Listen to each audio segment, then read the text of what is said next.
오늘 이 시간에는 분열 왕국 시대에 관한 말씀을 나눌 터인데요.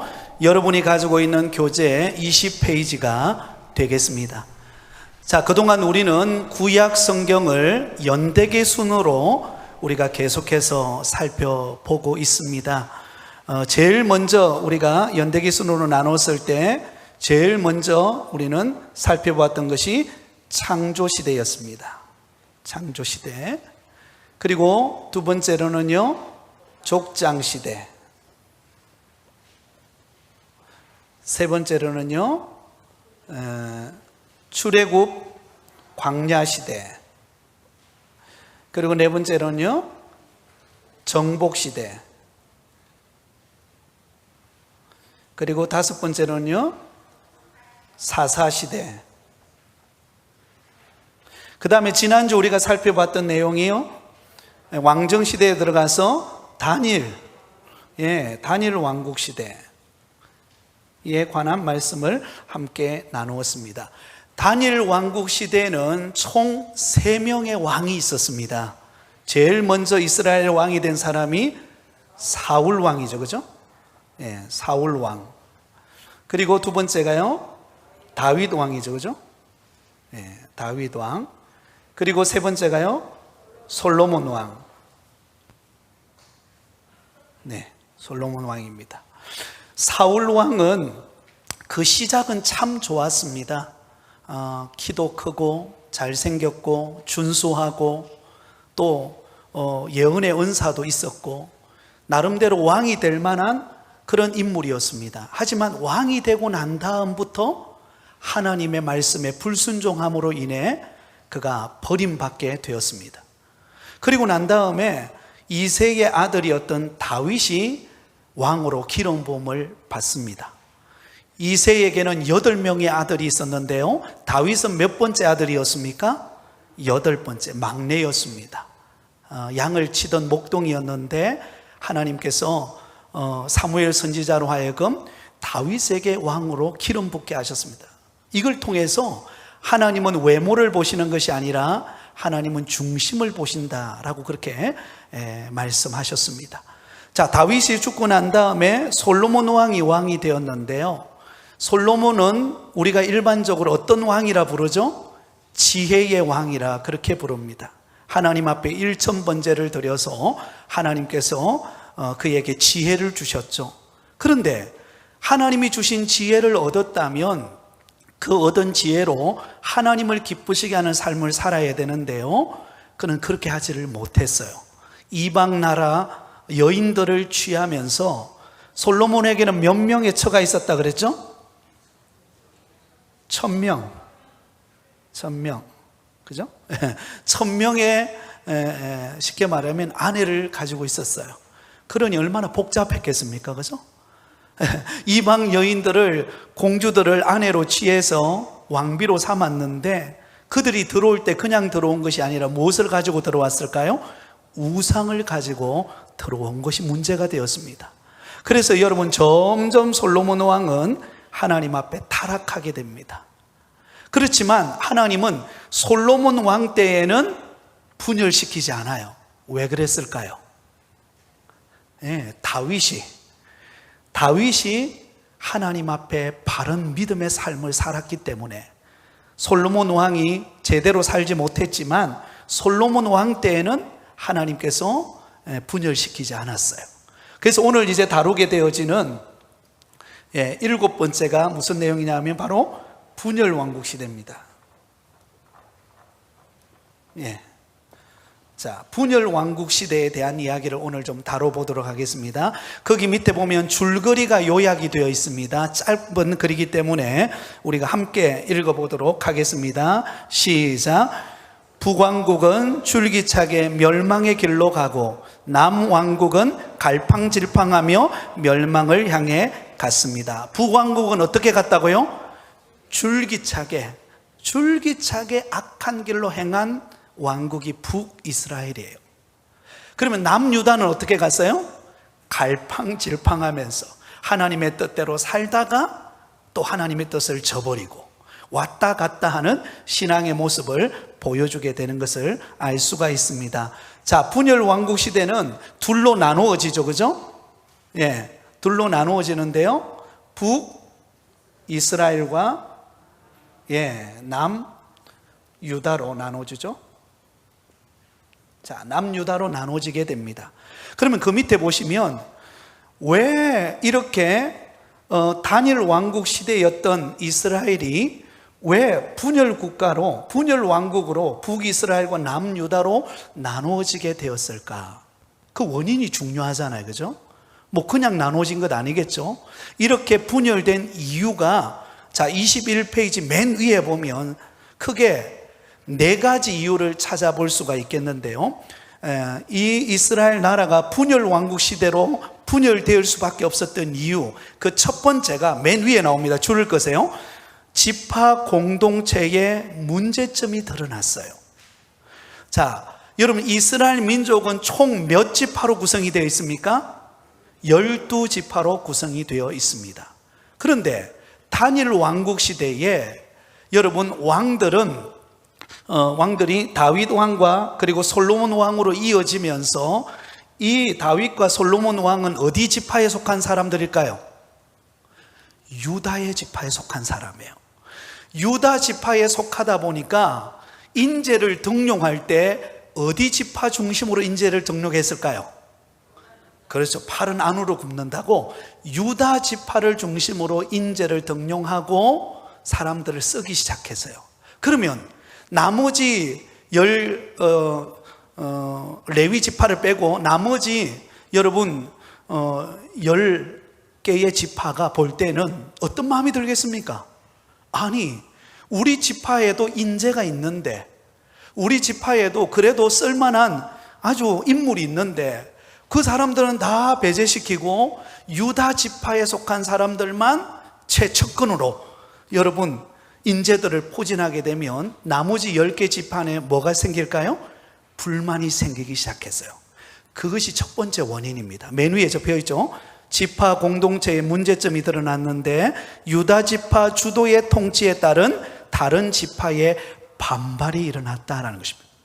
여러분, 교회도 다 다양합니다. 그래서 우리가 인재를 등용하거나 교회에서 사역을 시킬 때 여러분 골고루 다 사역을 하는 게 좋아요. 왜냐하면 여러분 교회에는 다 다양한 은사를 가지고 있거든요. 어떤 분은 음식을 만들 때에 소금만 딱 뿌려도 맛이 나는 분이 계세요. 근데 제 같은 사람은 소금을 뿌리면 짜보여요. 그래서 못 먹거든요. 근데 그런 은사한 거예요.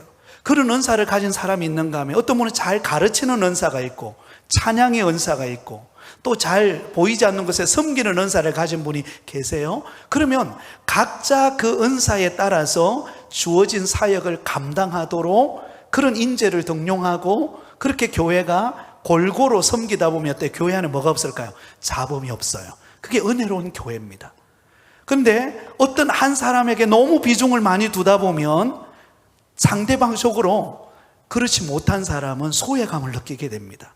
그래서 교회는 누구나 다 소중하고 또 하나님이 주신 은사가 있기 때문에 우리 모두가 함께 더불어 교회를 섬기는 은혜가 있기를 바랍니다. 자, 두 번째 분열 이유가 나오죠.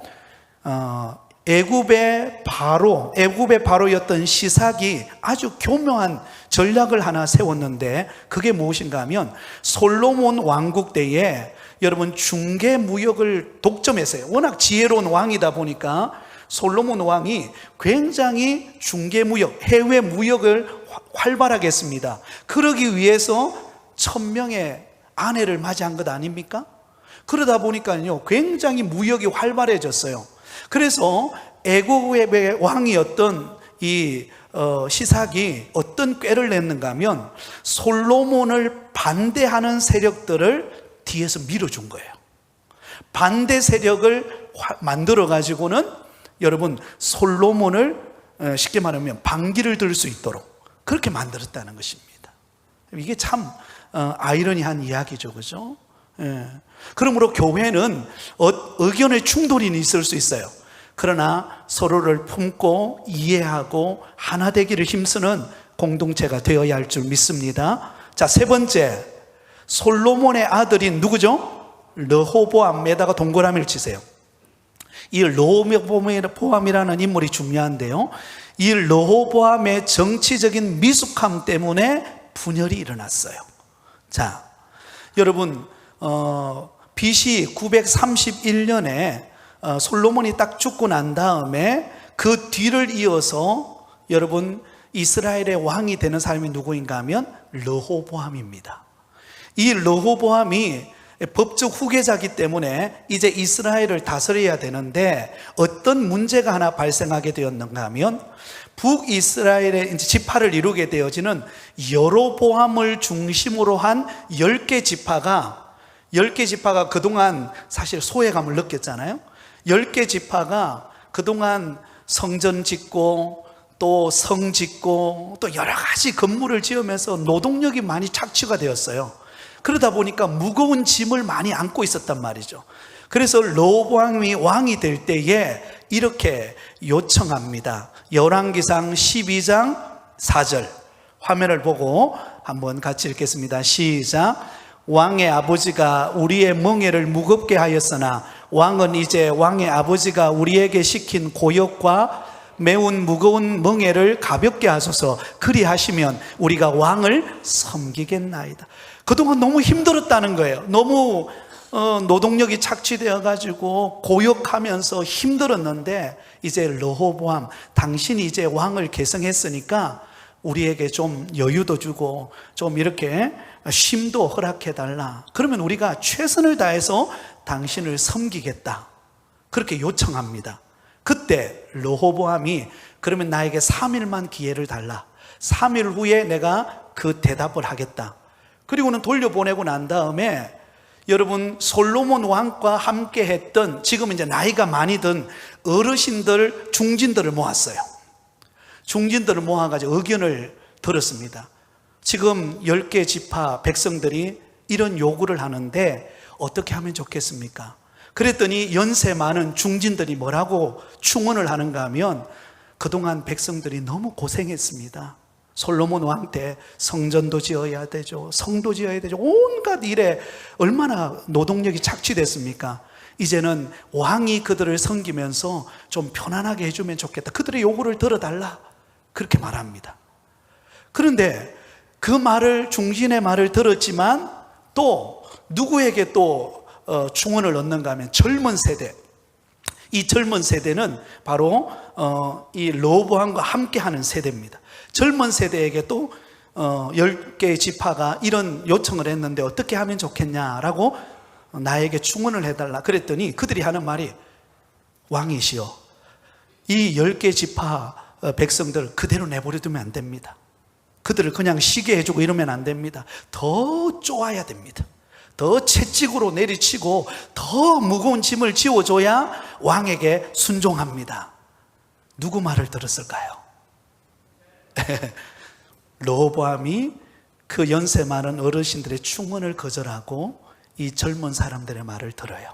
그러니까 어떻게 하느냐, 무거운 짐을 10개 그 10지파 사람들에게 가합니다. 그러자 어떤 결론이 나오는가? 그러자 여러분 북이스라엘은 누구를 중심으로? 여로보암을 중심으로 10개 지파가 따릅니다. 그리고 남유다는 르호보암, 잘 안 나오네요. 르호보암, 르호보암이 남유다를 다스리게 됩니다. 이렇게 해서 둘로 딱 나눠지게 되었다라는 것입니다. 그러므로 여러분, 우리가 참 이런 어떤 일을 행해 나갈 때에 이런 조화가 필요합니다. 조화가. 그런 조화를 어떻게 해 나가는가가 지혜이죠. 자, 그런데 한 가지 더 이유가 있어요. 이 분열된 이유, 어쩌면 가장 근본적인 이유라고 말할 수 있는데요, 그 밑에 보시면 이렇게 나오죠. 그죠? 왜 솔로몬의 범죄 때문에 기록되어 있나요? 거기다 줄을 꺼놓으세요. 왜 솔로몬의 범죄 때문에 그나마 왕국이 망하지 않고 분열만 된 것은 다윗과 맺으신 언약 때문이다. 그렇게 되어 있죠. 솔로몬의 범죄 때문에. 네 번째는요, 이게 가장 근본적인 이유입니다. 자, 그 내용이 열왕기상 11장 1절에서 13절에 나오는 내용인데요. 이건 긴 내용이기 때문에 제가 설명을 해드리겠습니다. 지난주에 말씀드렸던 것처럼 솔로몬 왕이 이방 나라들과 세력을 넓히기 위해서 그가 취한 정책이 무엇이었습니까? 이방의 공주들을 아내로 맞이하는 거였어요. 자기 첩으로 맞이하는 거예요. 그래서 모두 합해가지고 1000명이나 되었잖아요. 그죠? 그렇게 이방 여인들을 많이 아내로 첩으로 취하다 보니까 어떤 일이 발생하는가 하면 그들이 들어올 때 그냥 들어오는 것이 아니라 우상을 가지고 들어와요. 그래서 순수한 이스라엘 백성들에게 우상을 막 퍼뜨리기 시작합니다. 근데 그 우상 숭배하는 것을 누구까지 하게 됐냐면 솔로몬 왕까지 분별력을 잃어버리고 이방 사람 우상을 숭배하기 시작해요. 그래서 하나님께서 내린 결론이 뭐냐면 너희 나라를 어떻게 하겠다? 나눠버리겠다. 그런데 누구 때에는 안 한다고요? 솔로몬 왕 때는. 누구 때문에? 다윗 왕 때문에. 다윗 왕이 하나님 앞에 바로 서 있었기 때문에 너희 때는 하지 않겠다. 그러나 너희의 후손의 때에 딱 가서는 나눠버리겠다. 그 결과가 바로 이 분열 왕국 시대에 그대로 나타나게 되었다는 것입니다. 여기서 우리는 중요한 교훈을 하나 얻게 됩니다. 부모인 저와 여러분이 하나님 앞에 어떻게 서 있느냐가 중요합니다. 왜냐하면 우리가 하나님 앞에 무엇을 심느냐는 그 심은 결과는 누구 때로 갈까요? 우리 다음 세대로 그대로 갑니다. 우리 교회도 마찬가지예요. 우리가 다음 세대를 위해서 어떻게 심느냐가 다음 세대의 미래를 결정합니다. 우리 가정의 다음 세대 자녀의 그 쓰임받는 것은 물론 그 때에 가서도 쓰임받지만 우리 부모의 역할이 너무 중요하다는 것입니다. 그러므로 저와 여러분이 하나님 앞에 진실되고 또한 하나님 앞에 충성된 일꾼으로 하나님 앞에 선한 것을 심는 은혜가 있기를 바랍니다. 그럼 그 열매를 우리 자녀들이 얻게 될 것입니다. 제 친구 중에 동기가 있는데요. 그 친구는 지금 부산 행복한 교회를 담임하고 있습니다. 지금은 영도로 이사를 갔어요. 옛날에는 이사벨 여고 무궁화 해관에서 거기에서 교회를 일궜는데 얼마나 은혜로운 교회로 성장해서 1000명이 넘는 교회가 됐어요. 그래가지고 영도에 있는 땅끝 교회 건물을 사가지고 그 교회를 들어갔어요. 그런데 이 목사님은 어떤 목사님인가 하면 신대원 다닐 때 워낙 머리가 좋아가지고요. 신대원 다닐 때 시험 공부를 하잖아요. 그럼 그때는 자요. 대부분 잡니다. 미리 자요. 그러면 저는 시험 공부할 때 미리 이렇게 정리하는 걸 굉장히 좋아해가지고 다 정리를 합니다. 정리를 하고 시험에 나올 걸 정리하고 또 그걸 외우기 위해서 아주 이렇게 체계적으로 딱 정리해 놓고 나면 그러면 그 친구가 한참 자고 있다가 이제 저녁쯤 되면 일어나요. 그리고는 진아 뭐 없나 이래요. 그러면은 그래 제가 정리해 놓은 거 있잖아요. 정리해 놓은 거 딱 주면 그거 가지고 한번 샥 훑어봐요. 그리고 머리 그대로 외워버려요. 대단한 머리예요. 그리고 난 다음에 뭐 하냐면 친구들 우리 그 동기들을 앉혀놓고 거기서 강의를 해요. 그 정도로 지혜를 하나님이 주셨어요. 그런데 그 목사님을 내가 가만히 보면서 뭘 느꼈는가 하면 그 목사님 선조 때가 4대째 신앙의 믿음의 집안인데요. 그 위에 있는 최초 믿었던 그 할아버지 때가 주기철 목사님과 함께 신앙생활을 했대요. 그 고난받고 그 순교당하는 그곳에 함께 그곳에서 신앙을 지키고 헌신하고 그렇게 충성을 다했던 선조들, 그 후손이에요. 하나님은 가만히 있겠습니까? 그런 자손에게 은혜를 주시더라고요. 그러면 제가 굉장히 도전을 받았어요. 저는 처음 예수 믿는 때거든요. 제가 아브라함 같은 초대 신앙인데 그 목사님을 보면서 제가 도전이 되는 거예요. 나도 하나님 앞에 바르게 신앙생활 해야 되겠구나. 바른 목회를 해야 되겠구나. 왜냐하면 내가 어떻게 심고 헌신하느냐가 우리 자손의 때에 흘러갔을 때에 그 복이 어떻게 흘러가는가를 저는 그 목사님을 통해서 뚜렷하게 제가 봤기 때문에 저는 그것을 체험하고 있습니다. 사랑하는 여러분, 우리도 그렇지 않습니까? 하나님께서 우리 부모님의 눈물의 기도가 있었기 때문에 오늘 저와 여러분에게 하나님이 이만큼 은혜 주시는 줄 믿습니다. 우리가 하나님 앞에 어떻게 헌신하느냐가 그 다음 세대에 흘러가는 신앙의 열매가 달라진다라는 것입니다. 이걸 통해서 우리가 알 수 있잖아요. 그걸 우리에게 보여준다라는 것입니다. 자, 두 번째 보겠습니다. 이제 북이스라엘로 가겠습니다. 북이스라엘. 자, 북이스라엘은 여로보암을 중심으로 10개 지파가 뭉쳤습니다. 그러니 얼마나 거대하겠습니까? 그죠? 얼마나 이스라엘 그 북쪽 지역에 거대한 그런 북이스라엘을 이루게 됩니다. 자, 그런데 거기에 보시면은요, 2번을 보시면 북이스라엘 옆에를 보세요. 여로보암의 길을 따라갔던 불의의 왕조라고 기록되어 있어요. 줄을 끊으세요. 누구의 길을 따라갔다고요? 여로보암의 길을 따라간 불의한 나라가 되어버렸어요. 자, 이게 무슨 말일까요? 여로보암의 길을 따라갔다. 여러분, 북이스라엘의 초대 왕이 여로보암입니다. 이 여로보암이 딱 왕이 되었을 때 무슨 일이 발생하는가 하면, 저를 보세요. 무슨 일이 발생하는가 하면 북이스라엘과 남유다로 딱 나누어졌잖아요. 그런데 북이스라엘 쪽에 있는 사람들이 하나님 앞에 예배 드리러 가야 되잖아요. 절기를 지키러 가야 되잖아요. 그러면 어디로 가야 되죠? 남쪽에 있는 예루살렘으로 내려가야 돼요.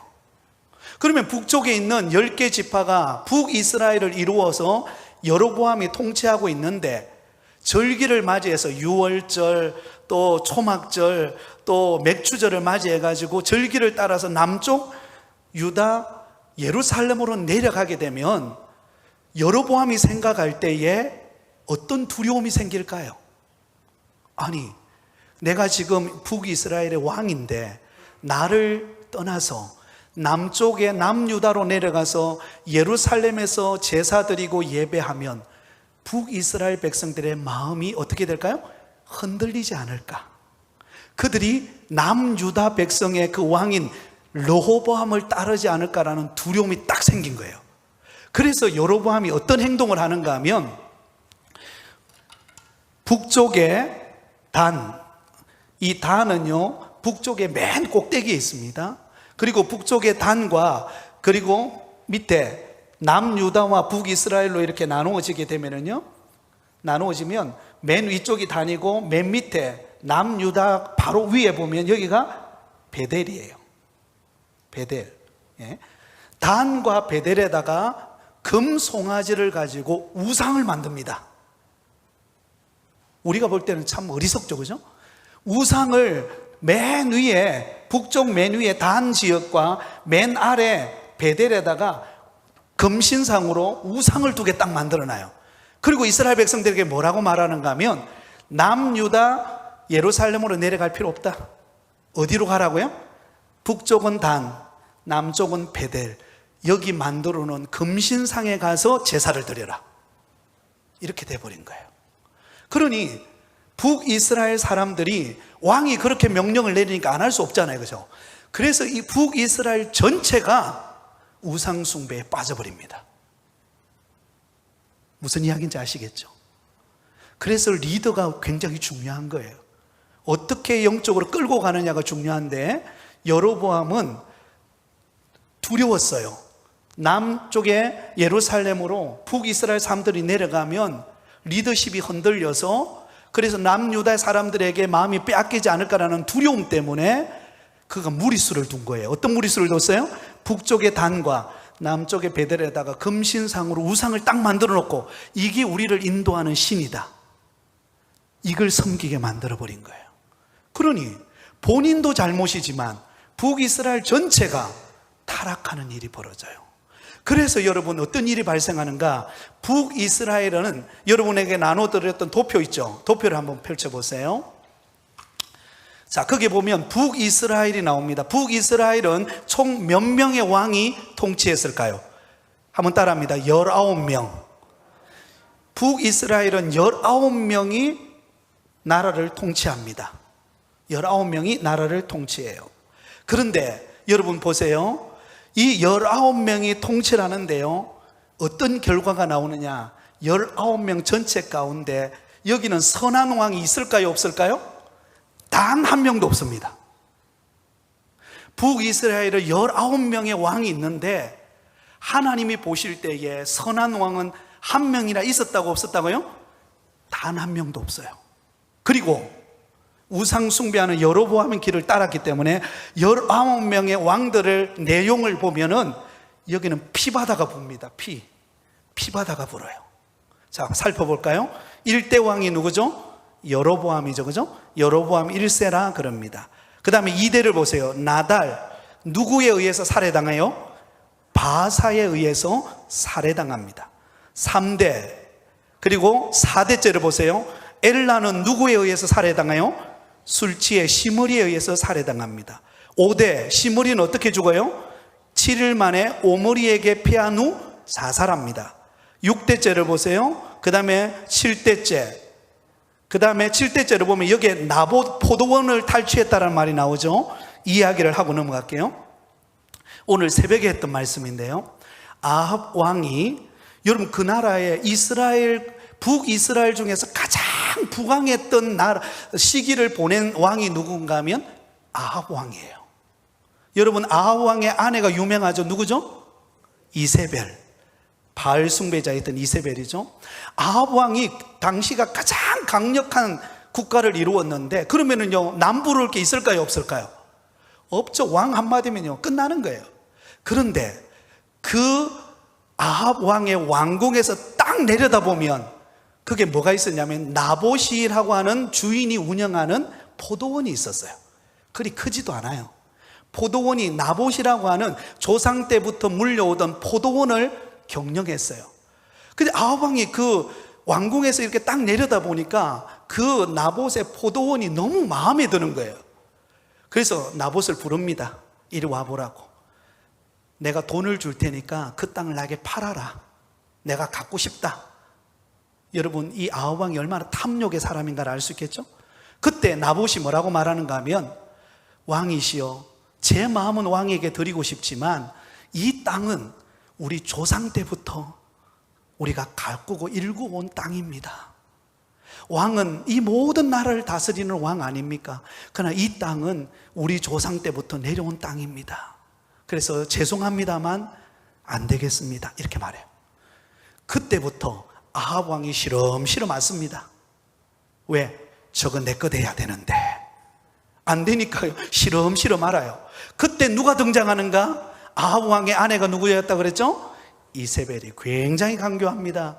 이세벨이 왕에게 찾아가니까 이거 시름시름 앓고 있잖아요. 근심하고 있잖아요. 아유, 당신 왜 그래요? 무슨 일이 있었어요? 묻습니다. 그때 이만저만해서 내가 지금 골치가 아프다 그 이야기를 해요.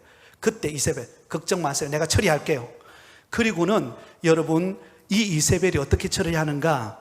편지를 하나 적습니다. 그 나봇이 운영하는 그 포도원이 있는 그게 왕족들, 그게 중진들에게 편지를 보내요. 어떻게 편지를 보내는가? 이 나봇이 하나님과 왕을 멸시하고 조롱했다. 그런 나봇을 가만두면 되겠냐? 없애야 된다 라는 편지를 보냅니다. 그 편지를 가만히 보니까 어때요? 중진들이 보니까 이게 큰일 날 일이거든요. 없었던 일 거짓말로 만든 거예요.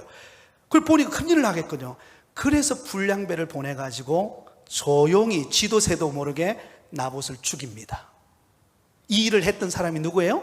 이세벨이에요. 그리고 난 다음에 이제 그 일이 있었잖아요. 그래서 이세벨이 왕에게 갑니다. 왕에게 가가지고 왕이시여 기뻐하세요. 나봇이 죽었습니다. 그리고 자 여러분 시름시름 앓던 아합 왕이 딱 여러분 목욕 제기를 하고 난 다음에 기쁜 웃음을 지으면서 드디어 이 포도원이 나의 것이 되었구나 즐깁니다. 그때 하나님이 누구를 보내느냐? 이사야 선지자를 아합 왕에게 보내요. 아합 왕에게 딱 보내가지고 뭐라고 말하는가 하면, 그 나봇이 피를 흘려서 죽은 것처럼 당신이 전쟁에서 그렇게 죽을 것이다. 얼마 후에 아람 군대가 쳐들어옵니다. 아람 군대가 쳐들어오는데 이 아합 왕이 나가요. 그때 아람 군대에서 활을 쏘는데 그 활에 이 아합 왕이 맞아서 쓰러져서 피를 흘립니다. 그때 개들이 와서 그 피를 핥습니다. 이게 아합 왕의 처참한 죽음이에요. 여러분 탐욕이 얼마나 무서운지 아시겠죠? 탐욕의 결과는 이런 것입니다. 자, 북이스라엘의 이런 모습이 계속 이어집니다. 그 다음에 보세요. 10대를 보세요. 예후, 아합 왕가의 남유다 아시아에서 어떻게 돼요? 살해당합니다. 그 다음에요, 14대로 가보세요. 스가랴는 어떻게 됩니까? 살룸에 의해서 살해당해요. 15절, 살룸은 문하엠에 의해서 살해당하고, 17대 버가히라는요, 베가에 의해서 살해당하고, 베가는요, 호세아에 의해서 살해당하고.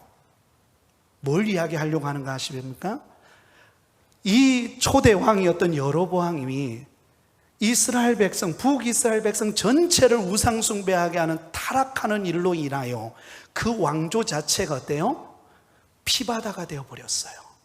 왕이 되었지만 또 다른 사람의 정적에 의해서 죽습니다. 그 일이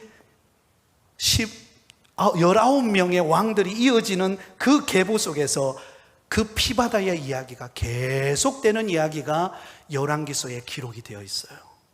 무서운 이야기죠. 우상숭배가 얼마나 하나님 앞에 부끄러운 일인지, 얼마나 하나님이 보시기에 그것을 하나님이 미워하는가를 알 수가 있습니다. 여러분, 우리가 하나님 앞에 정직해야 될 이유가 여기에 있어요. 하나님 앞에 우리가 부끄럽지 않는 삶을 살아야 될 이유가 여기에 있습니다. 왜? 하나님은 기억하시는 분이에요. 여로보암의 악행을 따라가는 북이스라엘 백성들을 가만두지 않습니다. 그 대에 그대로 나타납니다. 너무 안타깝죠. 우리 북옥교회 성도들은 이런 일이 없기를 바랍니다. 우리가 하나님 앞에 바로 섰을 때 우리 자손이 복을 받고, 그 자손의 신앙 앞에 바로 섰을 때 그 다음 세대가 계보가 이어져 가는 은혜가 있기를 바랍니다.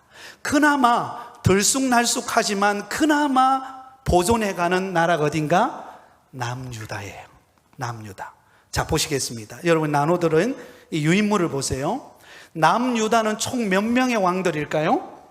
20명의 왕입니다. 20명. 자, 남유다는 20명의 왕이 있습니다. 르호보암 왕부터 시작해가지고 마지막에 시드기야 왕까지 가는데요. 자, 그 중에 보면 4명의 이름에다가 앞쪽에 이렇게 색깔로 칠을 해놨죠. 그죠? 3대째 아사왕, 동그라미를 쳐보세요. 아사왕. 4대째 여호사밧. 그리고 13세 때 히스기야. 그리고 16대 요시야. 이 4명의 왕들은 그나마 어떤 왕일까요? 선한 왕들이에요. 선한 왕들. 이들은 우상을 타파하고 하나님 앞에 율법을 따라 하나님을 잘 섬기는 그런 왕들이었어요. 이런 왕들이 중간중간에 배치되어 있음으로 인해서 감사한 것은 남유다에는 그나마 중간에 살해당하는 일이 몇 명이 있기는 하지만 그래도 그 남유다 다윗의 혈통을 이어갑니다. 북이스라엘은 들쑥날쑥하고 이게 오합조절이지만 남유다는 그나마 중간에 흔들리기는 하지만 남유다는 그대로 다윗의 계보를 이어가는 그런 나라가 됩니다. 그런 나라가 돼요. 자, 그 중에서 우리가 한 명을 보고 싶은데요. 13대 왕인 히스기야 왕.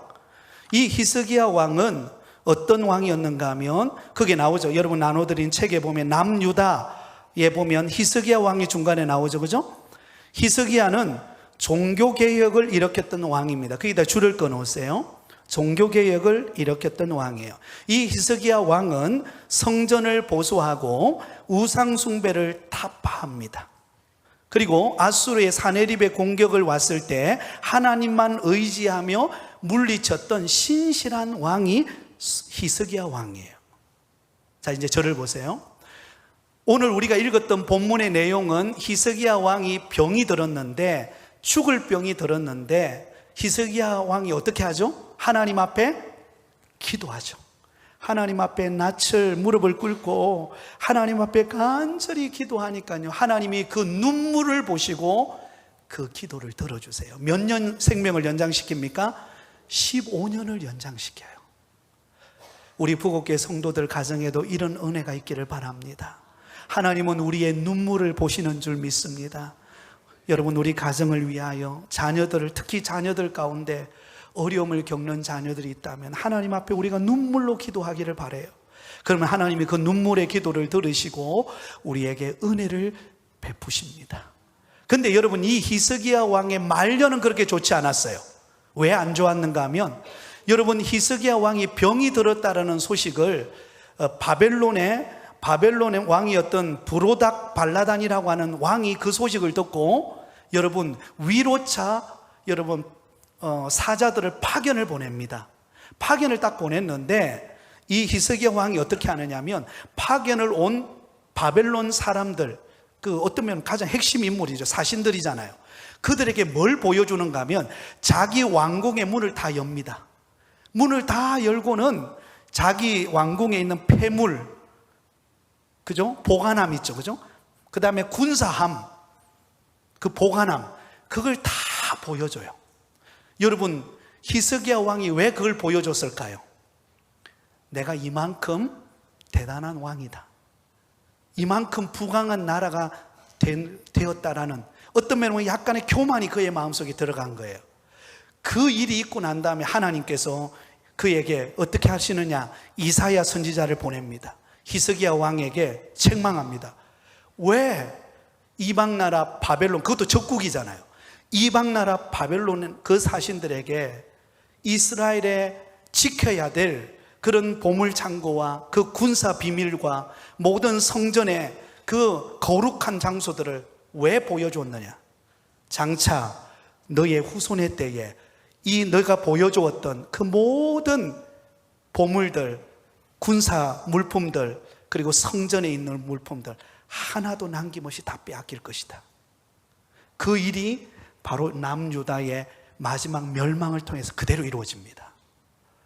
여러분, 이것을 통해서 우리가 깨달아야 되는 것은, 우리가 은혜 받고 기도하고 응답 받았습니까? 그럴수록, 한번 따라하겠습니다, 더 겸손히 무릎 꿇자. 여러분, 이 교훈을 얻어야 돼요. 응답 받았습니까? 우쭐대면 안 돼요. 하나님 앞에 더 낮아져야 돼요. 더 겸손히 주님을 섬겨야 합니다. 하나님이 우리에게 그 겸손을 보시기를 원하세요. 겸손하면 하나님이 때가 되면 어떻게 하세요? 높이는 결과가 옵니다. 그러면 우리는 두렵고 떨림으로 하나님을 섬겨 나가야 할 줄 믿습니다. 자, 이런 이야기가 쭉 북왕국의 남유다에 이루어집니다. 그럼 결론을 맺겠습니다.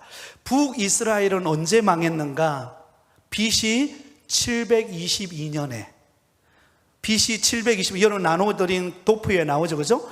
BC 몇 년이죠? 722년에 어느 나라에 의해서 멸망을 당했을까요? 아수르에 의해서 멸망을 당합니다. 아수르에 의해서 북이스라엘이 멸망을 당해요. 마지막 멸망당할 때 왕이 호세아 왕입니다. 호세아 왕. 이 정도는 좀 알아두면 좋겠어요. 자, 물어보겠습니다. 북이스라엘은 몇 년에 망했다고요? BC 722년에 어느 나라에 의해서요? 아수르에 의해서. 마지막 왕이 누구라고요? 호세아 왕. 자, 그러면 남유다는 언제 망했는가? 그 위에 좀 잘못 적어놨는데요, 586년입니다 586년, BC 586년 586년에 바벨론에 의해서 멸망을 당합니다. 바벨론에 의해서 남유다가 BC 586년에 망합니다. 그때 망할 때 맨 마지막에 눈이 뽑힌 채 바벨론에 끌려간 왕이 누구예요? 시드기야 왕입니다. 자, 질문하겠습니다. 남유다는 언제 망했다고요? BC 583년에 어느 나라에 의해서요? 바벨론에 의해서. 마지막 왕은 누구예요? 시드기야 왕에 의해서 망합니다. 그래서 분열 왕국이 끝이 나요. 그래서 여러분, 이스라엘 민족이 바벨론의 포로로 끌려가죠? 이제 다음 이야기인데요, 예고편이에요. 바벨론의 포로로 끌려갑니다. 포로 생활을 몇 년 할까요? 70년 합니다. 70년 하고 난 다음에 어떻게 해야 될까요? 하나님이 돌아오게 하세요. 우리에게 고난이 있지만 하나님은 돌아오게 하실 때가 있을 줄 믿습니다. 그러므로 우리는 끝까지 흔들리지 말고 주님 붙잡고 믿음 안에서 겸손히 하나님을 섬김으로 우리 부곡교회가 은혜를 입고 부흥의 불길이 타오르고 하나님의 영광을 드러내는 일에 저와 여러분이 귀하게 쓰임받는 은혜가 있기를 예수님의 이름으로 축원드립니다.